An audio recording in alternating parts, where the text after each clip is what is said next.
Hello बच्चों, तो आज ये वीडियो बहुत ही इंपॉर्टेंट है आपके लिए क्योंकि आपकी डेट शीट आ चुकी है 10th स्टैंडर्ड की।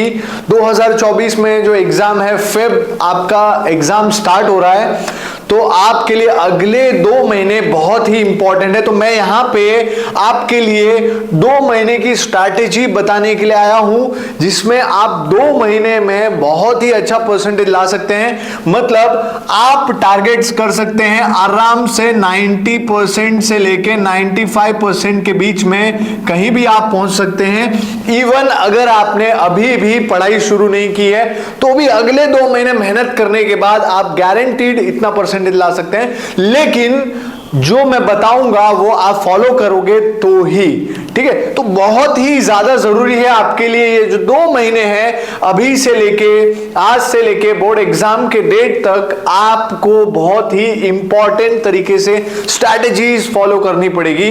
अब मैंने क्या किया है, ये जो स्ट्रैटेजी बनाई है ये 2 टाइप के बच्चों के लिए बनाई है। मेरा मानना ये होता है कि आज की तारीख में, अब की डेट में आज 2 टाइप के बच्चे मार्केट में होते हैं। एक बेसिकली जो बच्चे अब तक 0 to 60% सिलेबस कंप्लीट कर चुके हैं, यानी इनका 60% सिलेबस कंप्लीट हो चुका है, 0 से 60 के बीच में कहीं पे भी हैं। और दूसरे बच्चे होते हैं 60% एंड अबोव उनका सिलेबस हो चुका है, यानी 60% से ऊपर है कहीं भी हो।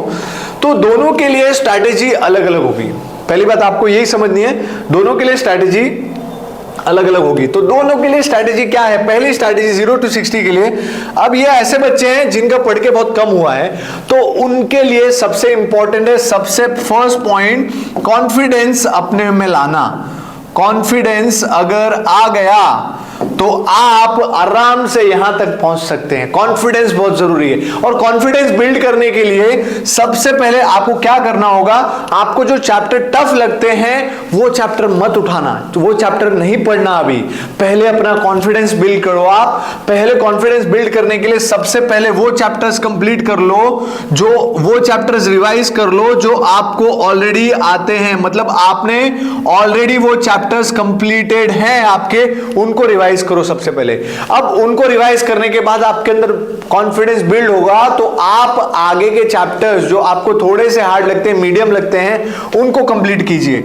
मतलब उसके बाद आपको जो मीडियम चैप्टर्स हैं वो कंप्लीट करने हैं, और सबसे लास्ट में जो डिफिकल्ट चैप्टर आपको लगते हैं वो आपको सॉल्व करने हैं, ठीक है। तो इस तरीके से आप अपना कॉन्फिडेंस बिल्ड कर सकते हो। तो कॉन्फिडेंस बिल्ड करने के लिए पहले गलती नहीं करना, टफ चैप्टर जो आपको नहीं आ रहे हैं, जिनमें बहुत कंटाल आ रहा है, वो अगर आप उठाओगे तो आपका टाइम वेस्ट होगा, आपका मोरल डाउन होगा, आप डाउन चले जाओगे और आपको पढ़ने में मजा नहीं आएगा और आप नहीं पढ़ोगे।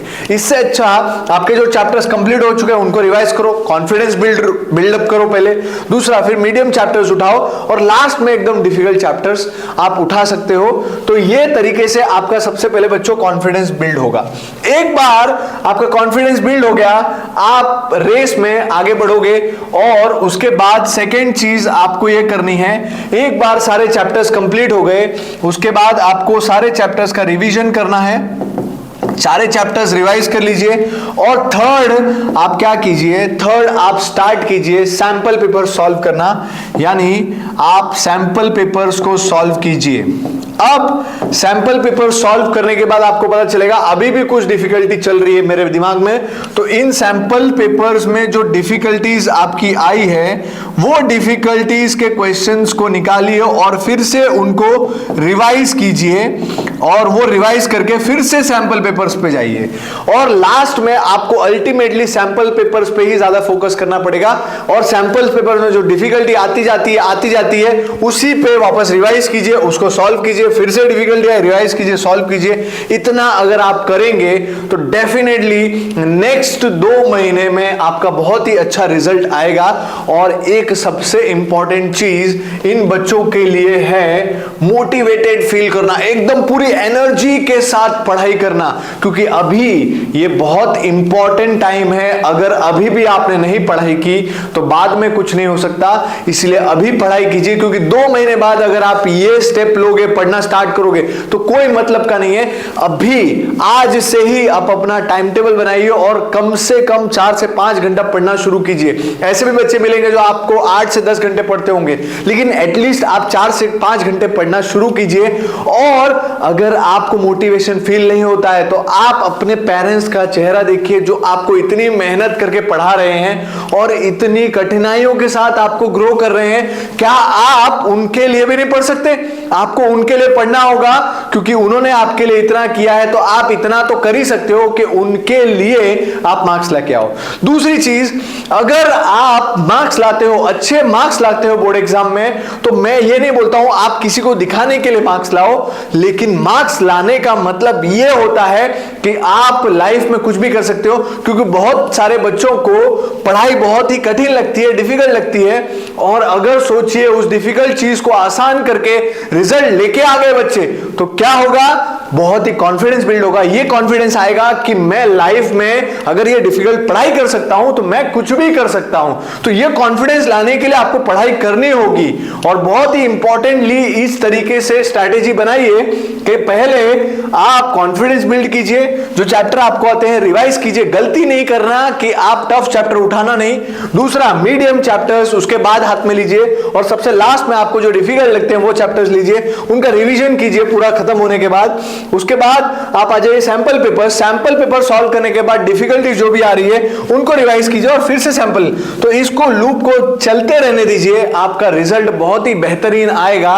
रिजल्ट बहुत ही बेहतरीन आएगा और अपने आप को मोटिवेटेड फील करिए, एनर्जी, पूरी एनर्जी दे दीजिए। अब आप बोलोगे क्या सर ये पॉसिबल है, मेरा हमारा 90-95% आ जाएगा? मैं आपको दिखाता हूं। यहां पे हमारे पास ऐसे रिजल्ट्स हैं जो बच्चे काफी पढ़ाई में कमजोर थे लेकिन उन्होंने रिजल्ट लाया। देखिए आप, ये 45% वाला 83% पे जाता है। इसका मतलब क्या है? ये 60% वाली 80% पे जाती है। तो आप क्यों नहीं जा सकते? बस आपको अंदर से जुनून जगाना है और पढ़ाई करनी है आज से ही। अगर आप आज से पढ़ाई करना शुरू कर दोगे, 100% मैं बोलता हूं आप ये रिजल्ट ला सकते हो। कुछ भी मुमकिन है अगर आप पॉसिबली अच्छे से पढ़ाई करते हो तो। सब कुछ पॉसिबल है अगर आप पढ़ाई करो तो। अगर आप समय से सब कुछ चीजें करो, आपने जो टाइम टेबल बनाया अगर आप वो फॉलो करोगे तो पक्की बात है ये आपका रिजल्ट आएगा। और इधर भी देखिए 70 से 84%, यानी ये कैसा पॉसिबल है? देखिए ये बच्चा 58% लाता है 10th में और 91 ला रहा है 12th स्टैंडर्ड में। इसका मतलब क्या है? बहुत ही जबरदस्त। आप अगर मेहनत करते हो तो आराम से आपका रिजल्ट आता है। बस मेहनत करनी है, मेहनत में कमी मत छोड़ो, बाकी आपका रिजल्ट आएगा ही आएगा। तो मैं था स्ट्रैटेजीज के ऊपर। अगर आप स्ट्रैटेजीज फॉलो करोगे तो डेफिनेटली आपका रिजल्ट आएगा। 2 महीने ही आपको खाली मेहनत करनी है बच्चों। अब पूरे 8-9 महीने जा चुके हैं, सिर्फ 2 महीने आप मेहनत करोगे, आपका रिजल्ट आएगा। मैं लिख के देता हूं, आपका रिजल्ट आएगा। अब जिनका नेक्स्ट जो मैं आपको बताने जा रहा हूं, नेक्स्ट जो वो बच्चे हैं जिनका 60% सिलेबस पढ़ के हो गया है या 60% से ज्यादा हो गया है, उनके लिए क्या स्ट्रेटेजी है? उनके अंदर ऑलरेडी कॉन्फिडेंस की कोई कमी नहीं होगी। तो उनको क्या करना है? सबसे पहले जो चैप्टर्स कंप्लीट करना बाकी है उनको सबसे पहले कंप्लीट करना है। चैप्टर्स को कंप्लीट कीजिए पढ़ के। कंप्लीट करने के बाद उसके बाद आपको क्या करना है? एक बार चैप्टर सारे कंप्लीट हो गए, उनको फिर रिवाइज कीजिए आप। रिवाइज करने के बाद एक बार रिवीजन पूरा हो गया, उसके बाद थर्ड आपको सैंपल पेपर सॉल्व करना है। सैंपल पेपर्स बहुत ही जरूरी है। सैंपल पेपर्स या आपको प्रीवियस ईयर क्वेश्चन पेपर्स भी लेने हैं, ठीक है? प्रीवियस ईयर क्वेश्चन पेपर भी उठाने हैं और इनको सॉल्व करने के बाद आपको जो भी डिफिकल्टी आती है उसको फिर से आप क्या कीजिए? रिवाइज कीजिए। और रिवाइज करने के बाद फिर से वो पेपर्स को सॉल्व कीजिए। इस तरीके से लूप बना के रखिए, गारंटी है आपका रिजल्ट आएगा। पूरा एंटायर रिवाइज करने मत जाइए। यहां पर sample papers, previous year questions को, डिफिकल्टीज को निकालिए, रिवाइज कीजिए, डिफिकल्टी को रिवाइज कीजिए और सैंपल पेपर सॉल्व कीजिए। जितने हो सके उतने सैंपल पेपर सॉल्व कीजिए। अगर आपको 90 के ऊपर जाना है तो कम से कम आप 20 से 25 सैंपल पेपर सॉल्व करने चाहिए minimum, with proper presentation. Presentation भी बहुत मैटर करता है एग्जाम्स में, आप ध्यान रखिए। जैसे कि आपको सबको पता है आपके बोर्ड एग्जाम आपकी डेट शीट आ चुकी है। देखिए 2023-24 के एग्जाम की, तो पहला एग्जाम आपका हिंदी है 21 तारीख को, 26 तारीख को इंग्लिश है, 2 तारीख को साइंस है, 7 तारीख को एसएस है और 11 तारीख को मैथ्स है। देखिए काफी दिन का गैप भी है बीच में, तो आप उसको गैप को भी कैसे यूटिलाइज करोगे, अगर आपको वो भी नहीं समझ में आता है तो मैं कमेंट सेक्शन में बताना, तो मैं उसके लिए भी एक वीडियो बनाऊंगा कि आप जो गैप है, गैप में स्टडीज कैसे करोगे, उसके लिए भी मैं आपके लिए वीडियो बनाऊंगा। लेकिन आपको उसके लिए कमेंट में मुझे बताना पड़ेगा सर वीडियो बनाइए उसके लिए। तो ये आपका डेट शीट है। अब इसमें ज्यादा दिन नहीं है, अगर आप देखने जाओ तो बहुत ही कम दिन बचे हैं। दिन कितने बचे हैं देखिए, अगर हम बात करेंगे तो 21 तारीख, अगर 21 तारीख को एग्जाम है, मतलब फेब के समझिए 20 दिन आपके फेब के हो जाएंगे, 20 दिन फेब के हो जाएंगे। प्लस अभी आप दिसंबर पकड़ रहे हो तो दिसंबर आज हो चुकी है 16 तारीख, यानी अभी इसमें 15 दिन बचे हैं, तो 15 दिन दिसंबर के बचे हैं और 31 दिन आपके बचे हैं जैन के। ठीक है, तो कुल मिला के आपके दिन हो रहे 3, 2, 5 और 1 66 डेज आपके पास है बच्चों। ये 66 डेज में आप आग लगा सकते हो। अच्छे से अगर आपने पढ़ाई किया, जुनून से पढ़ाई किया, तो आप बहुत ही अच्छा कर सकते हो। और एक बात ध्यान रखो, आप आते जाते जो टाइम वेस्ट करते हो उसमें फॉर्मूलाज रिवाइज करो, फॉर्मूलाज याद करो, आपस में आते जाते बातें मत करो, फॉर्मूला रिवाइज करो, मैथ्स के फॉर्मूलाज रिवाइज करो, साइंस के कुछ फॉर्मूलाज है तो उनको रिवाइज करो, कुछ आंसर लर्न किए तो उनको रिवाइज करते हुए आओ। आप ऑटो में आते जाते हो, ट्रैवलिंग में, तब आपका इफेक्टिवनेस बहुत बढ़ेगा और आपका फोकस बढ़ेगा। क्यों? क्योंकि आपको ऊपर वाला देख रहा है कि हर पल ये बच्चा मेहनत कर रहा है, हर एक मिनट पढ़ाई में लगा रहा है, तो इसको रिजल्ट दूंगा ही दूंगा, ये 100% श्योरिटी है। आप भगवान पर बिलीव कीजिए, रिजल्ट आपका आएगा ही आएगा, बस आपको पढ़ना है और हर एक मिनट आपको यूज करना है। अब आप अपना हर समय पढ़ाई के लिए दे रहे हो कि नहीं दे रहे हो, ये कैसे चेक करना है आपको? हर 15 मिनट में आप अपने आप से चुटकी बजा के खुद से पूछिए, ये जो तू काम कर रहा है वो उससे रिजल्ट बढ़ने वाला है? हाँ, अगर आंसर है तो करते रहो, अगर आंसर है ना, अपने आप से पूछो, अगर आंसर ना मिलता है तो उस काम को बंद करो और पढ़ाई की तरफ आप अपने टाइम को लगाओ। और बहुत ही इंपॉर्टेंटली मैं आपको बताना चाहूंगा कि सबसे बड़ी प्रॉब्लम जो आज के बच्चे फेस कर रहे हैं वो है सारे डिस्ट्रैक्शंस। तो डिस्ट्रैक्शंस से जो बच्चे बाहर निकलेंगे और पढ़ाई की तरफ फोकस करेंगे, उनका रिजल्ट आएगा, बाकी लोग का रह जाएगा। क्या ये पॉसिबल है? आप लोग सोच रहे होंगे। मेरे 10 साल का जो एक्सपीरियंस है बच्चों, मैं एक ही चीज बोल रहा हूं, आप रिजल्ट ला सकते हो। सिर्फ और सिर्फ आपको क्या करना है, डिस्ट्रैक्शन से दूर होना है। जो बाकी लोग नहीं कर पा रहे वो चीज आपको करनी है, आपकी विल पावर से। ना ही आपके पेरेंट्स बोलेंगे उस डिस्ट्रैक्शन से दूर हो, ना ही हम टीचर्स बोलेंगे। आपको खुद का विल पावर बहुत ही स्ट्रांग करना होगा, और विल पावर आपने स्ट्रांग कर लिया ना बच्चों, आपके लिए कुछ भी नामुमकिन नहीं है, सब कुछ मुमकिन है। तो डिस्ट्रैक्शन में मेरे हिसाब से आज के डिस्ट्रैक्शन ये है, ज्यादातर 3 डिस्ट्रैक्शन। तो एक तो सोशल मीडिया, आपका सेल फोन। आप सेल फोन को कम से कम यूज कीजिए, मतलब आपको सेल फोन का एडिक्शन नहीं होना चाहिए, क्योंकि सेल फोन का एडिक्शन की वजह से आप हर 5 मिनट, 15 मिनट, 20 मिनट फोन को चेक करने लगते हो, जिससे आपका पढ़ाई से फोकस चला जाता है और आप पढ़ाई नहीं कर पाते। इसीलिए आप फोन से जितना दूर रहोगे, ये पहला आपका पैरामीटर होगा जिससे आप रिजल्ट लाओगे। हाँ, तो आप फोन को कितना दूर रख सकते हो, फोन को कितना बंद रख सकते हो अपने आप से, ये चेक करो। और आपकी विल पावर होगी तो आप कर सकते हो, क्योंकि ये फोन बनाया है इंसान ने, हम भी इंसान है, हम इससे जीत सकते हैं आराम से। और इससे जीतना है तो इसको दूर साइड में रखो 2-2.5 महीने बाद में, बोर्ड एग्जाम के बाद आपको यूज करने ही मिलने वाला है, कौन मना करेगा आपको। लेकिन अभी फिलहाल में आपको इस फोन से दूर रहना है, ये ध्यान रखिए। दूसरा है, आप दोस्त और दोस्तनियों से दूर रहिए। इस टाइम पे दोस्त और दोस्तनी जो बनते हैं आपके, वो सिर्फ ये 2-2.5 महीने, 3 महीने के लिए ही बनते हैं। क्यों? क्योंकि उनके साथ बात करने में, टाइम पास करने में आपको मजा आता है, और उसका रिजल्ट क्या होता है, आपका रिजल्ट खराब हो जाता है। और जैसे ही 10th का बोर्ड एग्जाम खत्म होता है, ये दोस्त और दोस्तनी गायब हो जाते हैं, क्योंकि ये आए थे सिर्फ आपका जो परिश्रम है, जो आप मेहनत कर रहे थे, जो आप फोकस कर रहे थे, उसको बिगाड़ने के लिए, और आप इसमें फंस जाते हो। जैसे पहले के ऋषि मुनि, आपको पता है, बहुत तप करते थे बैठ के, और तप में उनके बीच में विघ्न आते थे, बहुत सारे राक्षस आते थे, बहुत सारी दोस्तनी आती थी। तो वो क्यों आती थी आपको पता है? उनका जो यज्ञ चल रहा है उसको विघ्न डालने के लिए आती थी। तो वैसे जैसे ही यहाँ पे ये लोग आते हैं और आपके दोस्ती में वे दोस्ती करते हैं एंड आप भी अट्रैक्टेड हो जाते हो, लेकिन ये सही टाइम नहीं है। द सही टाइम जो है वो है एग्जाम के बाद, उस टाइम आप कीजिए, कोई प्रॉब्लम नहीं है, क्योंकि ये इंपॉर्टेंट टाइम है और ये इंपॉर्टेंट टाइम पे अगर आपने ऐसा कर दिया तो आपका पूरा टाइम वेस्ट हो जाएगा और उसी में आप पीछे चले जाओगे।